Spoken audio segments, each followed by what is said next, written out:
ছটফট করা শুরু করে দিল। আবার আল্লাহ রাব্বুল আলামিন ভালোভাবে জানেন কিসের জন্য আদম আলাইহিস সালাম মানে ছটফট করতেছে। বুঝা যায় কি? সালাম তো বেশি বেশি নাকি? আমার বন্ধু আবার আল্লাহ রাব্বুল আলামিন তখন কি করলেন? হযরত মা আলাইহিস সালামকে বানায় দিলেন। আদম আলাইহিস সালামের সঙ্গে বিবাহ হয়ে গেল। ওই দুইজন আদম আলাইহিস সালাম আর মা আলাইহিস সালাম জান্নাতের বাসিন্দা হয়ে গেল। জোরে বলা যাবে না সুবহানাল্লাহ। আমার ভাইজান ও বন্ধু, আদম আলাইহিস সালাম মা আলাইহিস সালাম জান্নাতে থাক, এমন সময়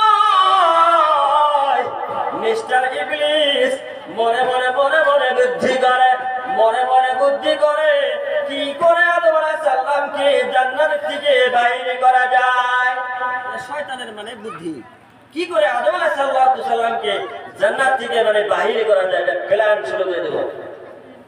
শয়তান ইবলিস কি করলেন?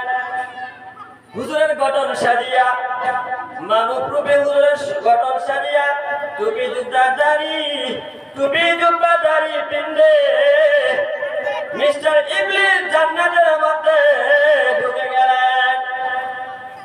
শয়তান ইবলিস মানব রূপ সাজিয়া জান্নাতের মধ্যে ঢুকে গেলেন। জান্নাতের মধ্যে একটা গাছ আছে, ওয়ালা তাকরাবা হাদিহিস শাজারা, শাজারা নামে একটা গাছ আছে।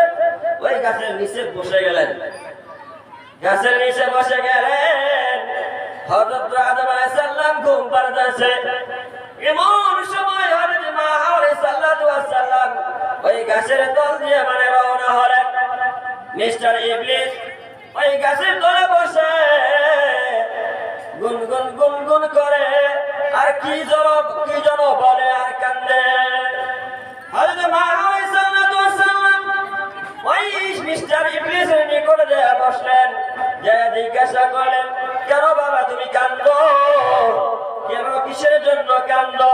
তোমার বিষয়টা কি অল্প খুলে বলো। মিস্টার ইবলিস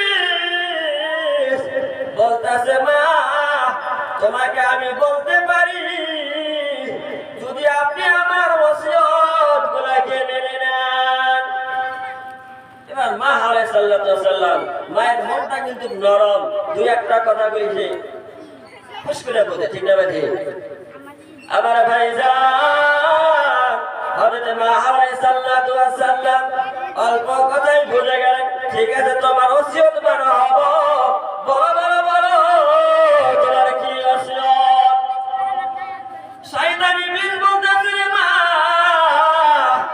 এই যে জান্নাতটা দেখতেছো, তুমি আর তোমার স্বামী জান্নাতের বাসিন্দা।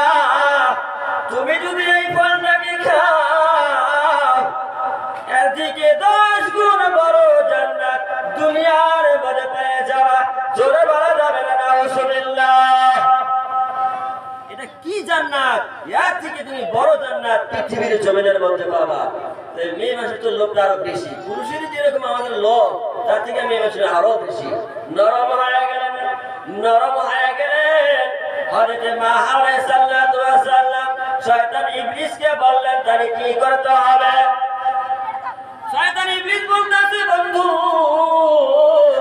এই যে একটি গাছের ফল, এই ফলটা যদি তুমি তোমার স্বামীকে খাওয়াইতে পারো, এর থেকে বেশি বড় জান্নাত, 10 গুণ বড় জান্নাত পৃথিবীর জমিনে পাবা।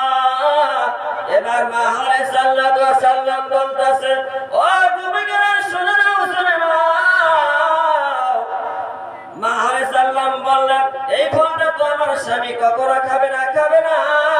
তাহলে কি করে খাওয়াতে হবে?